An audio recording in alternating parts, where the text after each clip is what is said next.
Hello dear students, कैसे हो सब लोग। आई होप कि सब अच्छे से होंगे। Class 10th math sample paper, standard math sample paper का क्वेश्चन नंबर 36 है, जिसमें बहुत सारे कंफ्यूजन होते हैं, जो कि मैंने नॉर्मली ऑफलाइन क्लासेस में भी कराया तो उसमें भी बहुत ज्यादा इशू देखने को मिला था। क्या है the area of shaded region. मैंने यहाँ पे डायरेक्ट लिखा है एरिया ऑफ साइडेड रीजन। आप पढ़ सकते हो कि सारा क्या लिखा हुआ है कि ABCD जो है एक स्क्वायर है, जिसमें EFGH जो है मिड पॉइंट है ABCD, AB BC CD और AD का। ठीक है, इसका साइड हमें दिया है 14 सेंटीमीटर, है ना। टोटल साइड हमें कितना दिया हुआ है 14 सेंटीमीटर, और स्क्वायर है तो सारा साइड तो इक्वली होगा। और क्योंकि ये मिड पॉइंट है तो ये इसका कितना होगा, ये टोटली 7 होगा, ये भी 7 होगा, ये भी 7 होगा। इस टाइप से 7 7 हमारा होगा। ठीक है, तो हमें एरिया ऑफ साइडेड रीजन निकालना है। एरिया ऑफ साइडेड रीजन निकालने के लिए सबसे पहले आपको कॉन्सेप्ट को देखना होगा और वहां से पकड़ के बस फॉर्मूला लगा लीजिए, एक बार में आपका आंसर आ जाएगा। तो यहां पे हमारा कौन सा कॉन्सेप्ट यूज होगा, अगर हम लोग इस लाइन को इस लाइन से ज्वाइन कर दें। क्यों ज्वाइन कर रहे हैं, इस लाइन से इस लाइन को अगर ज्वाइन कर दें तो ये साइड अगर टोटल 14 है तो यहां से यहां तक का कितना होगा, वो भी 14 होगा, है ना। यहां से यहां तक का टोटल 14 है तो यहां से यहां तक का भी 14 होगा, लेकिन इधर 7 तो इधर भी कितना होगा, 7 होगा। तो ये स्क्वायर को जब हम लोग दो पार्ट में डिवाइड कर दिए तो ये क्या बन गया, रेक्टेंगल बन गया, रेक्टेंगल बन गया। और रेक्टेंगल का एरिया हम लोग निकाल सकते हैं। क्या है, अगर मैं इसको ऐसे शॉर्ट में लिखना चाहूं तो FDHG, है ना। इसको सॉल्यूशन करूं तो CDHF, है ना, ऐसा लिख देता हूं CDHF। HF क्या है, एक रेक्टेंगल है, इज अ रेक्टेंगल, रेक्टेंगल। और रेक्टेंगल का एरिया हम लोग जानते हैं। रेक्टेंगल का एरिया क्या होता है, रेक्टेंगल का एरिया होता है लेंथ इंटू ब्रेथ, है ना, यही ना होता है, लेंथ इंटू ब्रेथ।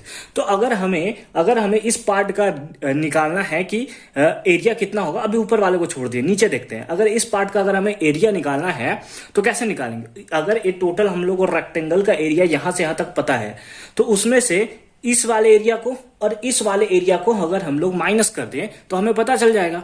तो इस वाले एरिया क्या होगा, ये जो होगा आपका 1/4 पार्ट ऑफ सर्कल नहीं देखने को मिल रहा है। यहां से यहां तक का क्या होता है, सर्कल होता है, तो ये यहां से लेकर यहां तक का पार्ट नहीं है, यहां से लेकर यहां तक का पार्ट देखिए आप, यहां से लेकर यहां तक का पार्ट।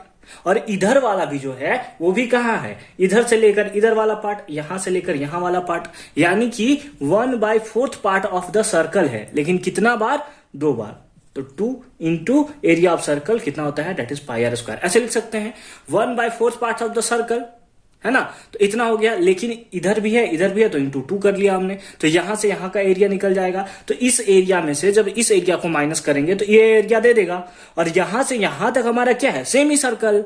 क्या है, सेमी सर्कल, यानी कि इसमें हम लोग अगेन ऐड कर देंगे क्या, half pi square, semi circle का एरिया। बस निकल गया हमारा वैल्यूज, निकल गया ना।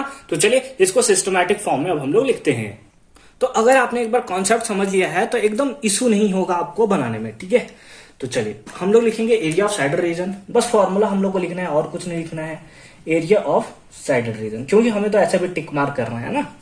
तो एरिया ऑफ साइडेड रीजन क्या होगा, एरिया ऑफ साइडेड रीजन सबसे पहले हम लोग लिख सकते हैं area of rectangle, area of rectangle कौन सा, CDHF, FGDFC है क्या HDFC, ऐसे तो नहीं लिख सकते, HDCF लिख देते हैं, HDCF, FC नहीं लिख सकते ना भाई, इधर से इधर कैसे आ सकता है। ठीक है, इतना में से हमें माइनस करना है, किसको माइनस करना है, 1/4 पार्ट ऑफ 1/4 पार्ट, ऐसा नहीं लिखते हैं, ऐसे लिख देते हैं 2 into 1/4 part of area of circle, area of circle. ये तो हमारा एक पार्ट में रहेगा, यहां से लेकर यहां तक, है ना। एरिया ऑफ रेक्टेंगल इतना, उसमें से हमने 2 इंटू 1/4 पार्ट माइनस कर दिया, और इसमें ऐड हो जाएगा क्या, एरिया ऑफ सेमी सर्कल, है ना, यानी कि 1/2 into area of circle, area of circle.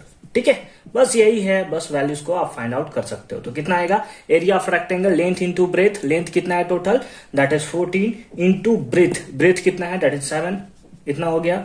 फिर माइनस कर देना इसमें, इसको कैंसिल कर देंगे तो 2 टाइम्स में, यानी कि half into area of circle कितना होता है, पाई स्क्वायर। सर आर का वैल्यू आपने क्यों नहीं पुट किया, एक सेकंड रुको भाई, इधर भी कितना है, हाफ पाई आर स्क्वायर यही ना है, कट गया देखो, इसीलिए मैंने वैल्यू नहीं पुट किया था। 14 इंटू 7 कितना होता है, 14 इंटू 7 कितना होता है, 98 ना, 98 सेंटीमीटर स्क्वायर ऑप्शन है बिल्कुल, option number C is the right answer. अगर मैं चाहता तो इसको 1 मिनट में बताकर खत्म कर देता, लेकिन क्योंकि आपको कॉन्सेप्ट समझाना था ताकि आप एग्जाम में कहीं भी मिस्टेक ना करो, कभी भी छोटू मिस्टेक ना करो, इसीलिए मैंने आपको थोड़ा ज्यादा टाइम दिया इसमें। ठीक है, तो मिलता है नेक्स्ट वीडियो में, तब तक के लिए अच्छे से पढ़ाई करते रहिए। देख रहे हैं कि इस बार कॉम्प्लिकेटेड क्वेश्चंस आ रहे हैं, अगर आप देखो तो इसे बनाने में भी मेरे को 5 मिनट से ज्यादा एक्स्ट्रा लग चुके हैं, तो अच्छे से पढ़ाई करते रहिए। All the very best. अगर प्रीवियस वीडियो नहीं देखा है तो उसका लिंक आपको डिस्क्रिप्शन में मिल जाएगा, साथ ही साथ बहुत जल्द क्वेश्चन नंबर 50 तक भी अपलोड कर दिए जाएंगे, तो आप इंजॉय कर सकते हो उसी प्लेलिस्ट में।